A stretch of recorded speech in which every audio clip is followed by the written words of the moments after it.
Hey guys, Luna here, and welcome back to Pesterquest. Last we left off, we had made friends with Adrian, fishing for compliments. It helped Adrian start to reflect his world views. Well, some of them. Now we are on to Whale of a Time and befriending the Princess of Alteria. Now the warnings for this is there are actually no warnings besides for the overall thing of adult language, violence, and potentially some innuendos. So, let's get right into it, shall we?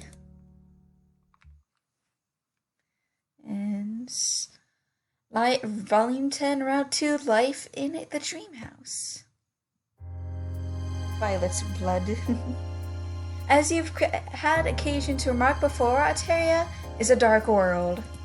Both because it is night all day long, and because it's a horrendously brutal society where the strong prey on the weak prey on the weaker, and all this preying ends only when the survivors are shipped out to prey on everyone else in the galaxy.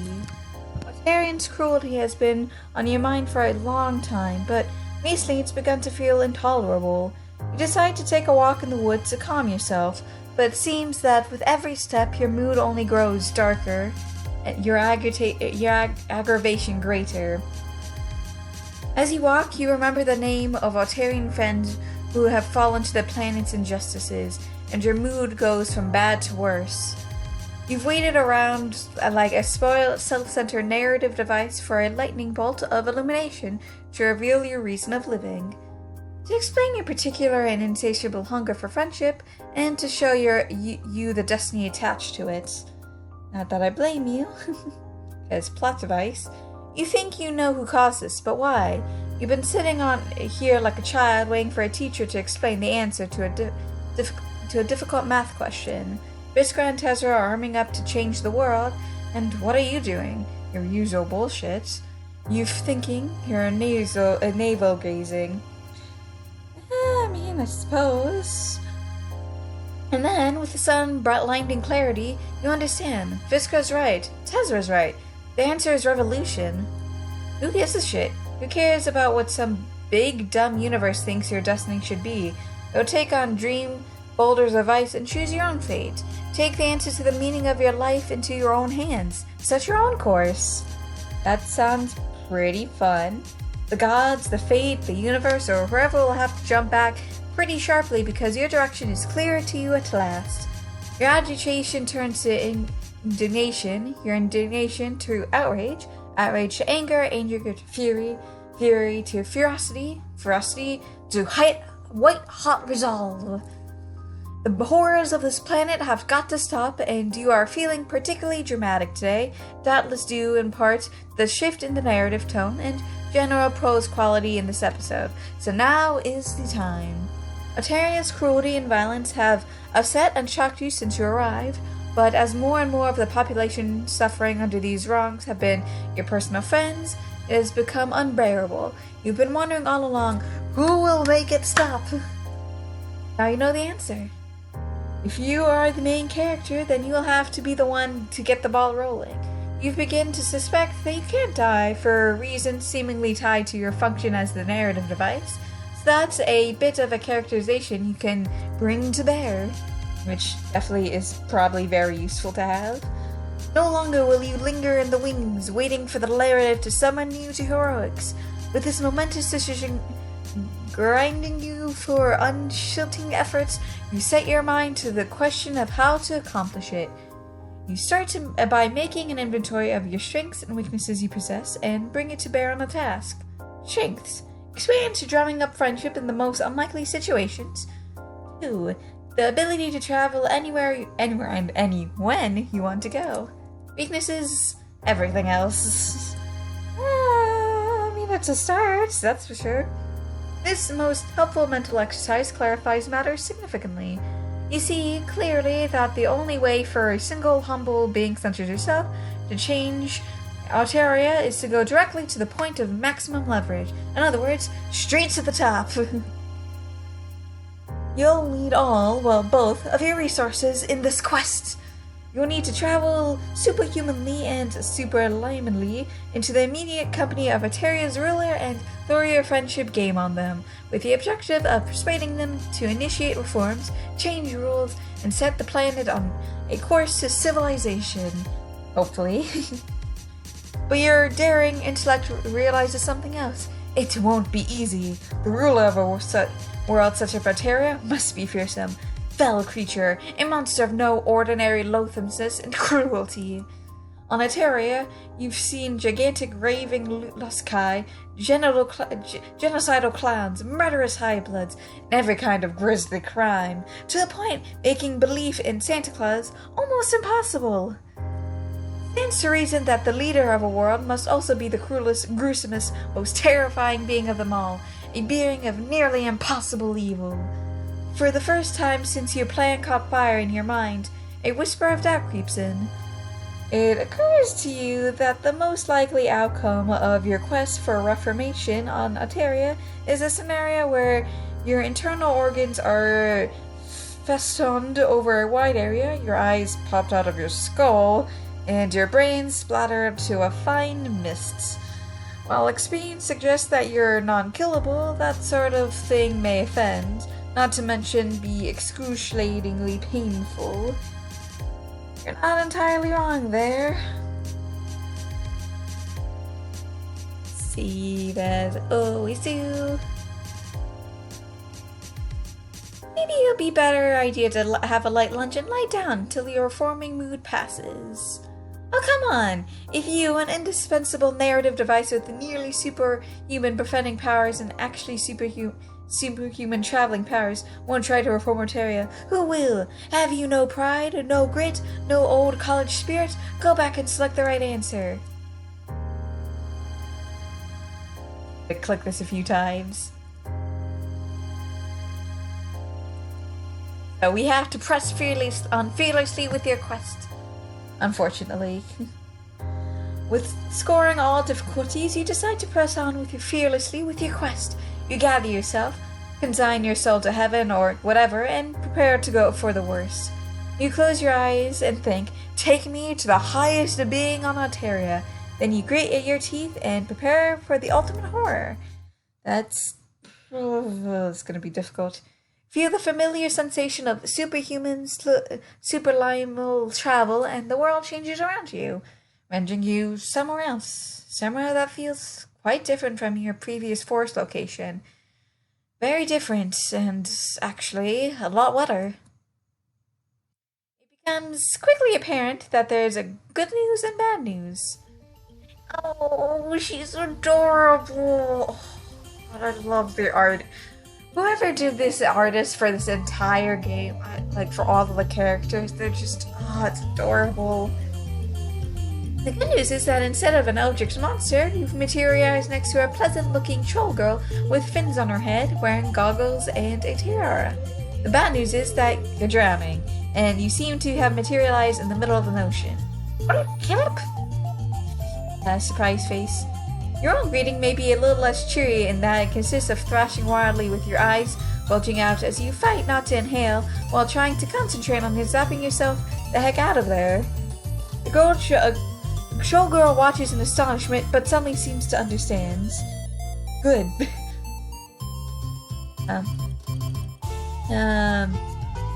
Yeah, so you see her take a big breath of water and threw some gills on her necks, and then there's something starts to come out of her mouth. A bubble.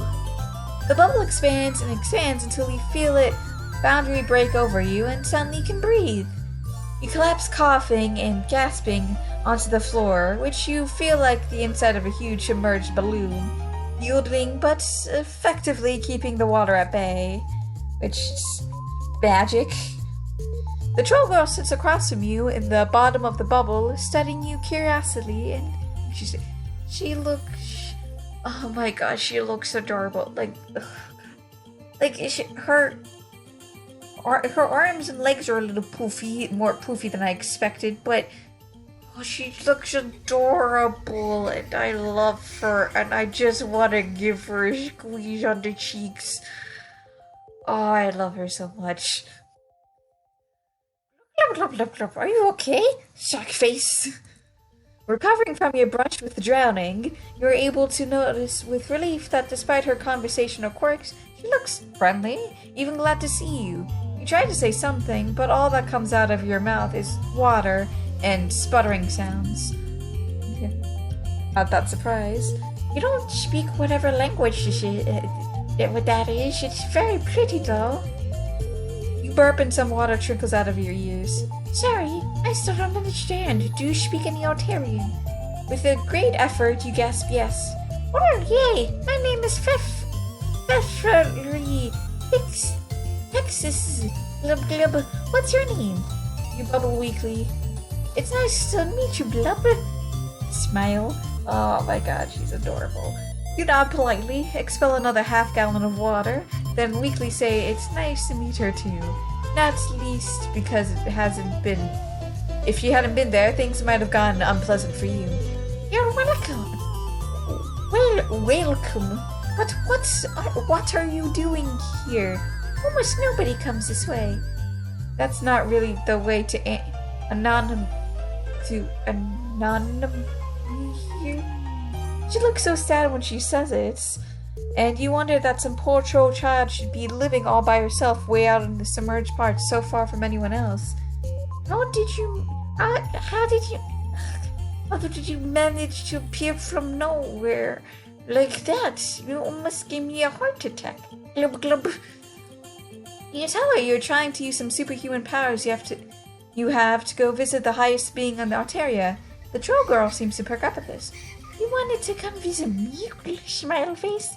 You shake your head vigorously to get the water out of your ears. The troll girl looks disappointed. Glub, you didn't want to come see me? Sad face. You apologize and say that you're quite happy to be visiting her, but that you misheard her last remark. You thought she implied that she was the highest being on Altaria.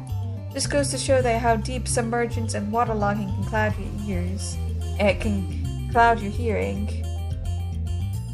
Oh no, Glub, you heard me right. I am the highest being on Altaria. Most of the time, I am the future Empress, heiress to the throne of the Altarian Empire, which is the great glubbing pile of whale poop as far as I'm concerned. What? You look around for the multiple razor-toothed, fire-breathing, acid-spitting heads, tearing claws, and bad attitude that you sure Altaria's highest being must have. But then you start to remember your Altarian social science. You haven't heard any formal Altarian education. You're not even sure narrative devices, however indispensable, are eligible to sign up for classes. But you pick up this stuff when you hang around the place long enough. So you know that the Emperor spends most of her time off-planet, leading merciful troll hordes and conquests off the galaxy. You also know that there's only ever one other member of a royal fuchsia bloodline, the heiress, in existence at any other time. As long as the condescendence doesn't kill her on her rare visits to the home planet, that is. Showgirl glubs sadly, and you realize that being the only fuchsia blood on the planet must be lonely. Not only would you have to have enough strength to accidentally tear any troll who visited you limb from limb without noticing, but you've heard some sinister things about the heiress's luscus. Something about it being the size of a continent, hungry as the void of space, and evil as hell devils go if they're bad devils. Something that might discourage casual visits by friends who don't want to disturb double as snacks. That is certainly true. But at the same time, you wonder such a seemingly agreeable and sensitive troll as this girl could preside over such a grindingly horrible planet as Altaria. You'll be surprised, me. How can she live with herself? Does she even know what's going on inside her insular little ocean? But it's kind of interesting. The higher you go up, the more fish-like you become. But you are put all of that aside for now. Here you are, right where you are wanted to be when you made your master plan for Altaria's reform. You haven't been devoured, dismembered, or decapacitated, beheaded, and the person you want to persuade seems eminently persuadable, not to mention friendable, so you're ahead of the game so far. Time to take full advantage. Your Royal Highness, you begin. Glub, call me Feferi, Glub. Smile. It's much friendlier to be on a fish named basis. I'm so happy and excited to have another friend. Perfect phase 1 of your plan seems to have practically accomplished itself, but there's no time to waste, as the end the bubble your new friend created is starting to get stuffy, and you know you're going to have to zap out of there soon. You mention in a casual conversation tone that you've been visiting Alteria for some time now. Glub, do you like it? It's certainly unusual. It's pretty unlikely, sad face. I'm sure everyone has been incredibly mean to you. Well, yes, to start off at least. The sea dwellers think they're so much better than everybody else, but they're just a bunch of shellfish, arrogant basholes.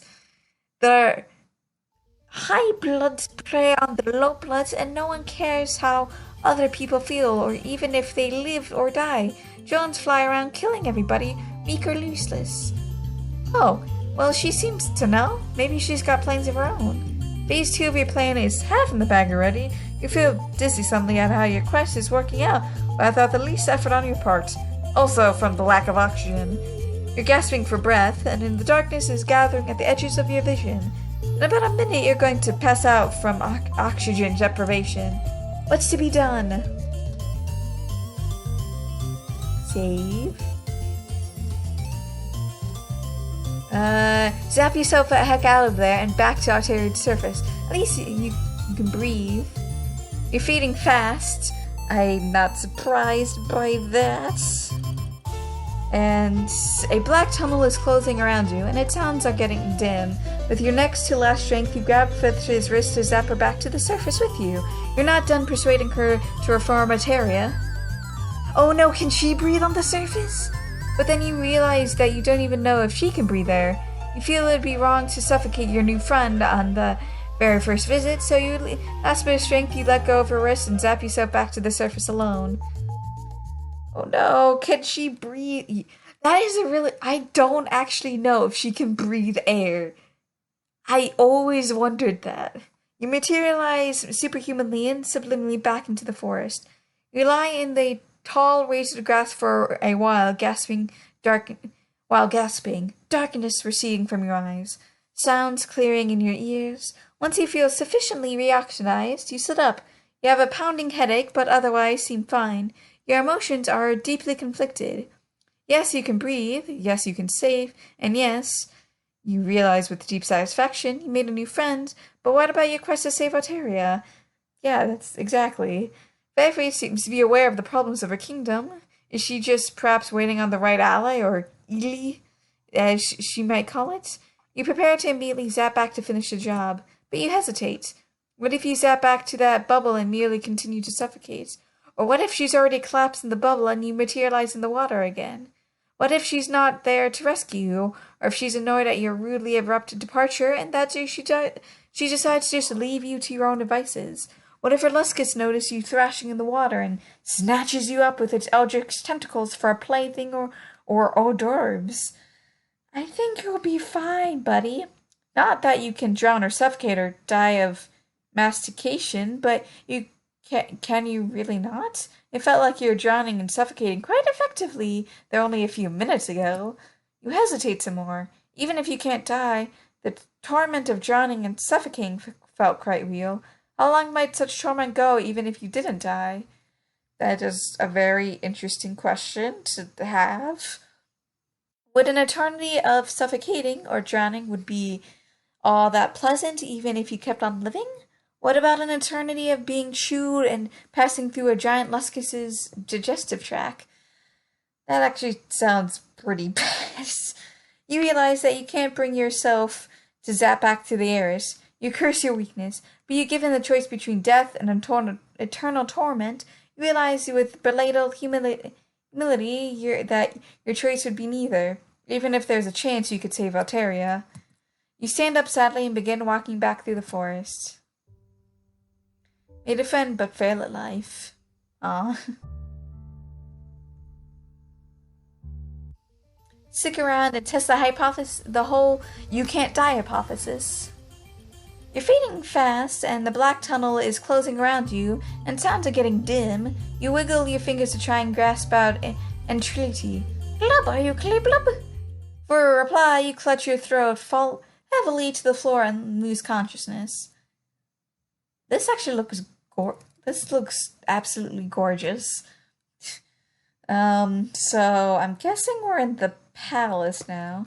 You gradually regain consciousness, and as you do, you realize the air is going through your lungs. Fresh, oxygenated air, the most beautiful thing you've ever felt. You realize also that you're in a palatalial? Guessing some type of, castle room or something. Though messy, a patio through messy bedroom, and while you can see underwater realms outside the windows, the room itself is de-watered. The fresh air seems to be coming from a large conch shell sitting on the floor nearby and humming quietly like an air purifier.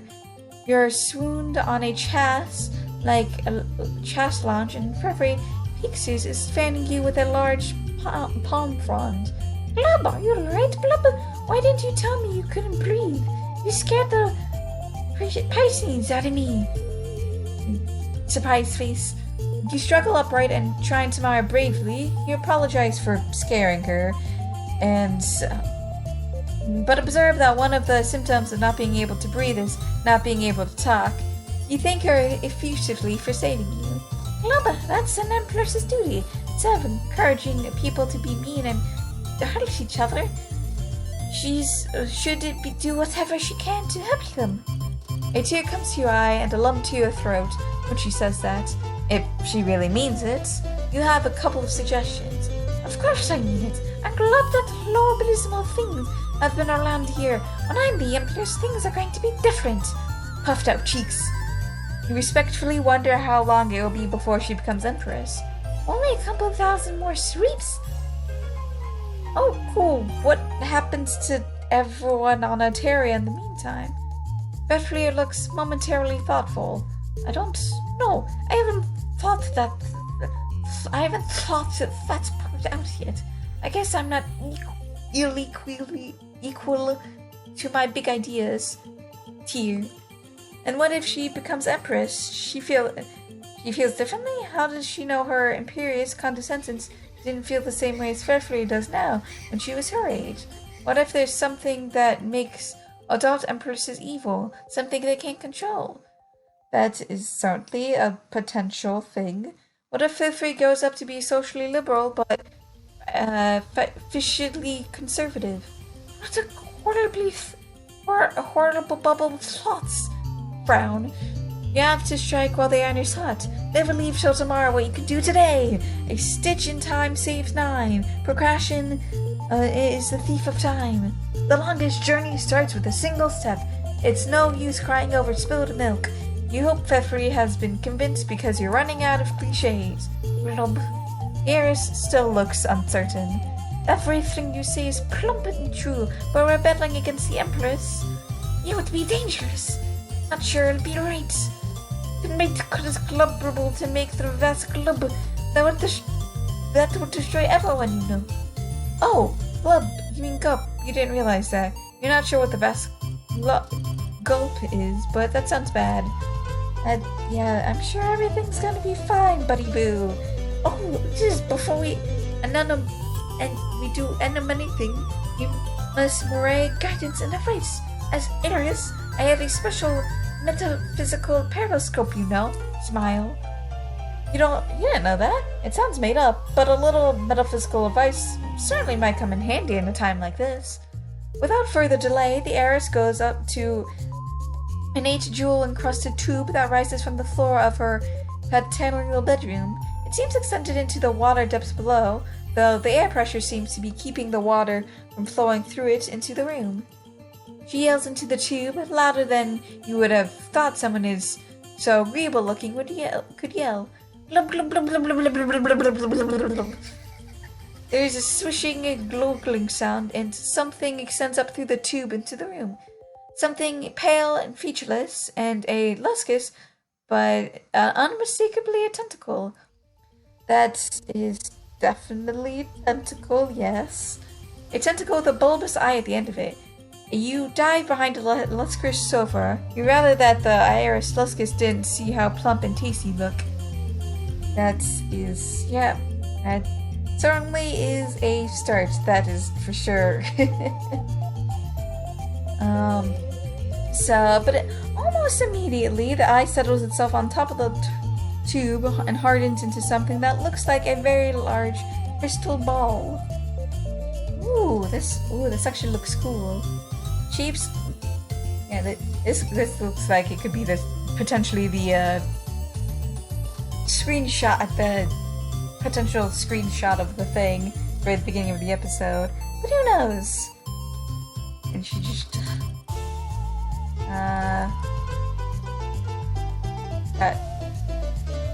what button? What button did I press?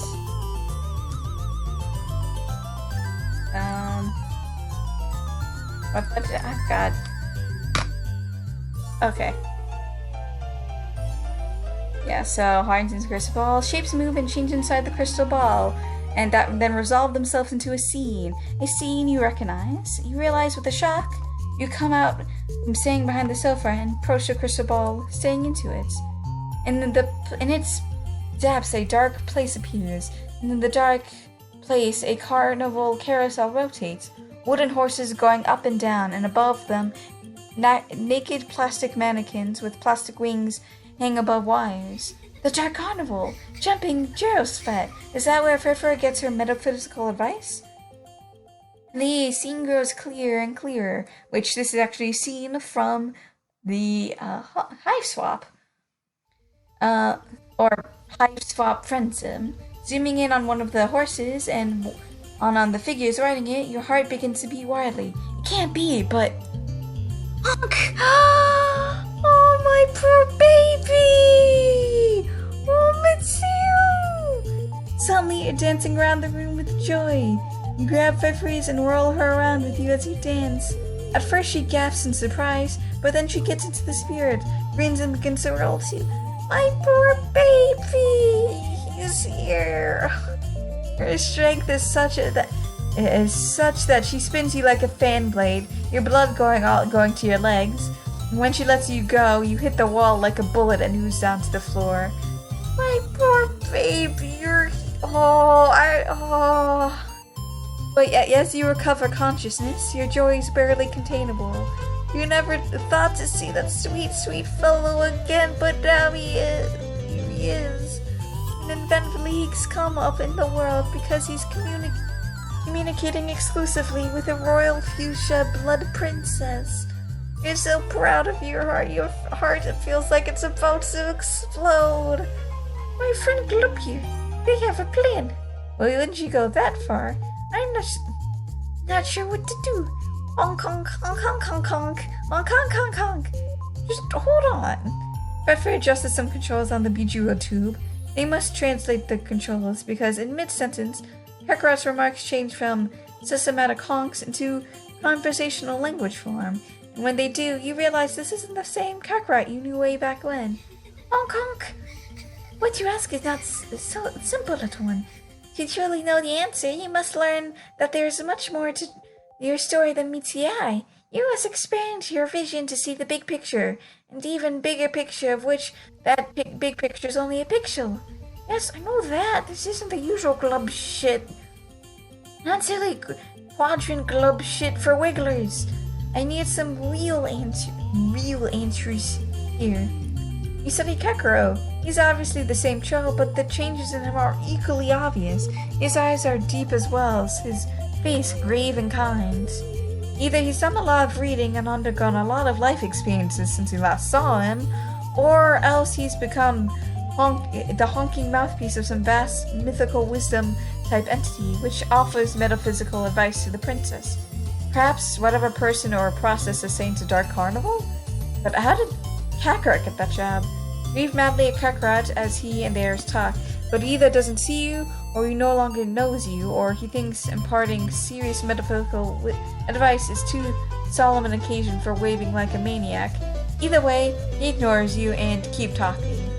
Does the troll who paddles an ore vessel down a rushing river control her own fate, or does the river control her? The answer is, of course, both. The river has its force, but within that, the troll can move her boat where she will. You are the heiress, and thus the fate that sweeps you along is vast and swift and powerful. But also your arms are strong and your oar vessel stout. Do not despair at your own strength. Yet there is more. You see by mystic means that the rushing river you navigate is so, being swept along by an unimaginable, vaster, rushing cosmic river, and that the planet which the vast cosmic river traverses itself is being swept along in an even infinitely greater supercosmic river. There are many such metaphysical cosmic meta-river levels in this particular instance of the story. Thus, even if you row with the utmost power to change your course on the river you are navigating, the river you can see, the other meta-rivers continue to sweep you on as before, without regard for any tiny adjustments you may make down your level. Yet do not despair. Yet you may yet through long and deep meditation transcend the bounds of this small world, rising higher and higher so that you are able to see and comprehend and transcend those vast and meta-vast cosmic river levels one by one. And what you can see, you can learn how to navigate using meta-vessels and meta-oars fashioned from meta-cosmic star stuff. Yet you also remain humble. Above the creator of this world is another creator. Above him, yet another creator greater than him. And even above him, yet another creator. These vast powers move all things like pieces on a chessboard. Yet, if the chess pieces grow right enough, they may move the movers. The powers that move in these universes upon universes are unimaginably large. And as yet you are unimaginably small, yet nonetheless that you are in your smallest and your smallest world are indispensable, like a key piece at the bottom of an infinitely tall Jenga tower. Knowing these things, you wish to undertake the great work of awakening and enlightenment that will bear you into the full light of reality. It is a work of a million mantras, thousands of sweeps, and hundreds of lives. Or, knowing these things, you intend to choose to ply your vessel in the waters of your own world, remaining the person life has made you, remaining a key yet unknowing piece in the towering stack of universes, influencing your own destiny on your corporal level, swept to destinations beyond your understanding, in fulfillment of the larger story. Either choice is noble, little one. Your only duty and burden is to choose the one that seems best to you. Feferi turns to you. It's clear that both courses described by the wise one speaking through Kakarot's hold affection for her, and she's on the razor edge between them. The merit word of you will begin enough to lead her in one direction or the other. Which way do you choose to lead her? So, I already did both bubbles because it teleported away and then I got unconscious, so save. I'm going to say influence the heirs to choose the path of meditation and transcendence. Well chosen, little one. Step forward and tell your cheese-like companion to step forward too. A friend to share your transcendental journey is a blessing, and they seem a noble and loyal cheese, though perhaps a bit overexcitable. You and Feferi step forward, and Kakarot's hand comes right out for the crystal ball, divide in two, and taps each of you on the forehead. At the tap, you feel a powerful fire curse up at you, your spine and through your chakras, and roaring flames obliterate all the world. When the flames subside, a resonant silence remains. You and Feferi are seated in a full lotus position on either side of the fresh air conch, cozy in a bubble floating deep through the vast oceans of Alteria, where you can never be found by anyone until you emerge fully enlightened and with the power of the gods many yugas hence. Eternal spiritual slipinghood victory. Kinda curious. That was the true ending, but yeah, the world is your oyster, so still the other ending. Influence the heirs to choose the path of worldly action and accomplishments. Well chosen, little one. Step forward and tell your marshmallow-like companion to step forward too. A helpmate to share in your worldly efforts is a blessing, and they seem a noble and loyal marshmallow, though a bit manic in the hand-waving department. You and Feferi step forward, and Kakarot Hand comes right out of the crystal ball, divides in two, and makes a gesture of blessing over your heads. You immediately feel strength and courage coursing through you, and as the lustrous tentacle turns back into the eye and withdraws from the tube, you turn to look into Feferi's sparkling eyes, and you see that she is feeling the same intrigued energy. Yay, Smiley! I think a good portion of the globes. That was globes shit, but still. He has an really good point somewhere in there. We can't just canoes. We have to be fish. Even if at the end of the day, we are little minnows, we will be whales to someone.